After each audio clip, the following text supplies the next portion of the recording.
Assalamualaikum warahmatullahi wabarakatuh. Selamat datang di kelompok 7. Di sini kami akan menjelaskan mengenai teori humanistik menurut Arthur Combs dan Abraham Maslow. Selanjutnya, saya akan memperkenalkan anggota dari kelompok 7, yaitu ada Arina Mawang, Laili Fitriani, Muhammad Ilham Atala, dan Rasya Aji. Selanjutnya, saya akan menjelaskan mengenai humanistik. Humanistik merupakan aliran atau teori yang muncul pada tahun 1940-an. Kemunculannya dikarenakan ketidakpuasan akan teori behavioristik yang dianggap kuno. Teori ini menurut bahasa berarti manusia yang diambil dari kata human. Teori ini memiliki tujuan untuk menghasilkan hasil yang terbaik berdasarkan potensi masing-masing manusia atau peserta didik. Teori humanistik ini juga dapat dikatakan sebagai teori yang menggunakan cara demokratis, dikarenakan murid juga dituntut untuk terlibat aktif dalam pembelajaran. Hakikat dari teori humanistik adalah bahwa cara pendidikan untuk menciptakan bentuk yang tepat sasaran dan cara belajar yang dapat mengembangkan potensi terbesar seorang manusia dengan cara kreatif dan inovatif. Selanjutnya, teori humanistik menurut Arthur Combs. Di sini saya akan menjelaskan mengenai biografi Arthur Combs. Beliau lahir pada tahun 1912 dan wafat pada tahun 1999. Pada tahun 1935 memulai karir di Sekolah Umum Alliance, Ohio. 6 tahun setelahnya menerima gelar MA di bidang konseling di The Ohio State University. 4 tahun setelahnya menyelesaikan program doktor. 4 tahun lagi, pada tahun 1949 terpilih sebagai presiden Asosiasi Psikologi di New York. Beliau juga memiliki karya berupa buku yang berjudul Perilaku Individu, Kerangka Kerja Baru untuk Psikologi yang ditulis bersama Donald. Berikutnya adalah pendapat Arthur Combs mengenai teori humanistik, yaitu yang pertama, seorang tenaga pendidik atau guru tidak boleh memaksa seseorang atau murid untuk mempelajari hal yang tidak disukainya, karena sama saja dengan tidak belajar, karena belajar adalah melakukan sesuatu yang mendatangkan kepuasan.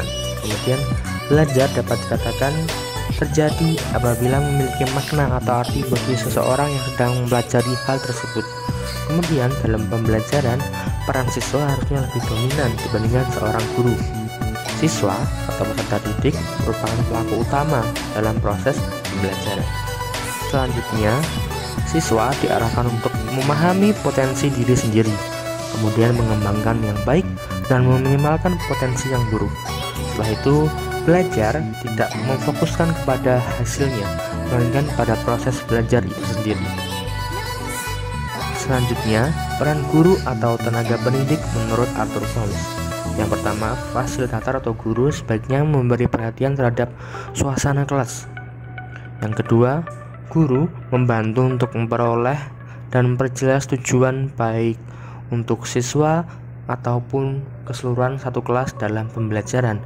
Dan yang ketiga, mempercayai adanya keinginan dari masing-masing siswa untuk melaksanakan tujuan-tujuan pembelajaran yang bermanfaat bagi dirinya sebagai kekuatan pendorong atau motivasi dalam belajar yang bermakna. Yang keempat, mencoba mengatur dan menyediakan sumber-sumber untuk belajar yang seluas-luasnya dan mudah dimanfaatkan bagi para siswa untuk mencapai tujuan pembelajaran. Yang kelima, menempatkan dirinya sebagai sumber untuk siswa yang fleksibel dan dapat dimanfaatkan sebaik-baiknya.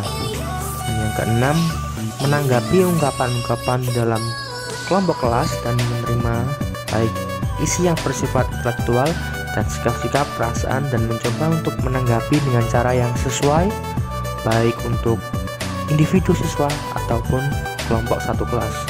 Yang terakhir, saat suasana kelas baik, guru secara perlahan dapat berperan sebagai seorang siswa yang ikut berpartisipasi, seorang anggota kelompok, dan menyatakan pandangannya sebagai seorang individu seperti halnya sesama siswa.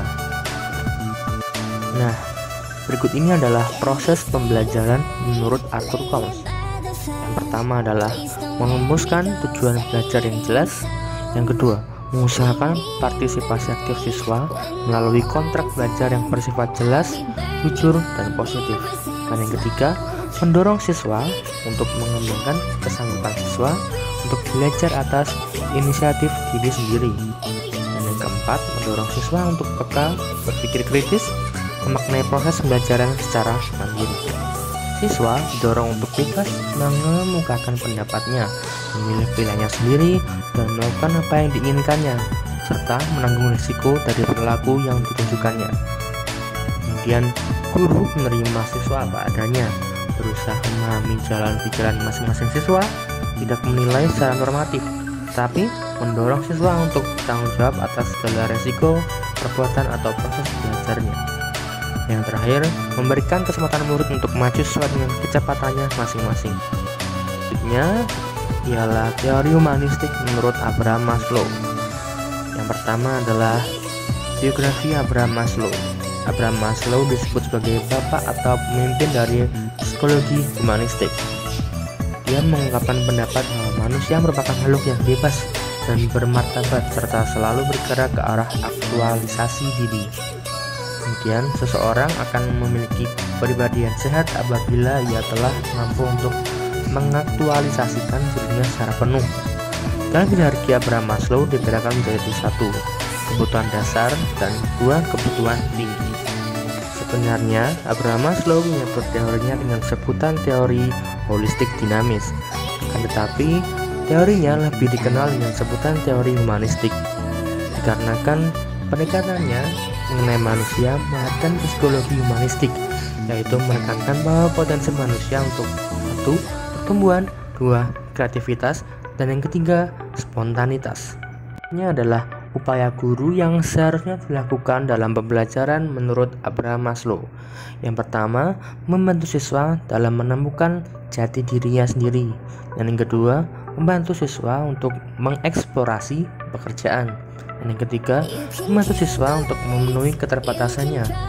Dan yang keempat, membantu siswa untuk memperoleh pemahaman tentang nilai-nilai. Dan yang kelima, membantu siswa agar memahami bahwa hidup ini berharga. Keenam, mendorong siswa agar mencapai pengalaman puncak dalam kehidupannya. Yang terakhir, memfasilitasi siswa agar dapat memuaskan kebutuhan dasarnya. Nah, dapat disimpulkan bahwa penerapan dalam teori humanistik ini, yang pertama, bagi guru. Peran guru dalam pembelajaran humanistik ini adalah menjadi fasilitator, sedangkan guru memberikan motivasi, kesadaran mengenai makna belajar dalam kehidupan siswa. Guru memfasilitasi pengalaman belajar kepada siswa dan mendampingi siswa untuk memperoleh tujuan pembelajaran. Kemudian peran siswa sebagai pelaku utama yang memaknai proses pengalaman belajarnya sendiri. Kemudian diharapkan siswa memahami potensi dirinya masing-masing dan dapat mengembangkan potensi dirinya secara baik. Berikutnya adalah kelebihan teori humanistik. Yang pertama, mengedepankan demokratis, bersifat dialogis dan humanis. Kemudian suasana yang saling menghargai antara guru dan siswa. Dan yang terakhir pastinya adalah peserta didik dapat berperan lebih aktif dalam kegiatan pembelajaran. Yang terakhir adalah kekurangan teori humanistik. Yang pertama, beberapa konsepnya masih buram dan subjektif. Yang kedua, kreativitas sering disalahgunakan karena individu siswa diberikan kebebasan untuk mengekspresikan masing-masing, sehingga dapat terjadi hal yang tidak ditanggung jawab oleh beberapa siswa. Yang terakhir adalah pemikiran yang tidak terpusat dalam pembelajaran, karena siswa diberikan kesempatan untuk mengungkapkan pendapatnya, sehingga terdapat bermacam-macam pikiran dari tiap individu yang diberikan kebebasan untuk mengungkapkan. Nah, itulah presentasi dari kelompok 7 mengenai teori humanistik menurut Arthur Combs dan Abraham Maslow. Semoga dapat bermanfaat. Sekian dari kami, apabila ada kurangnya kami mohon maaf. Assalamualaikum warahmatullahi wabarakatuh.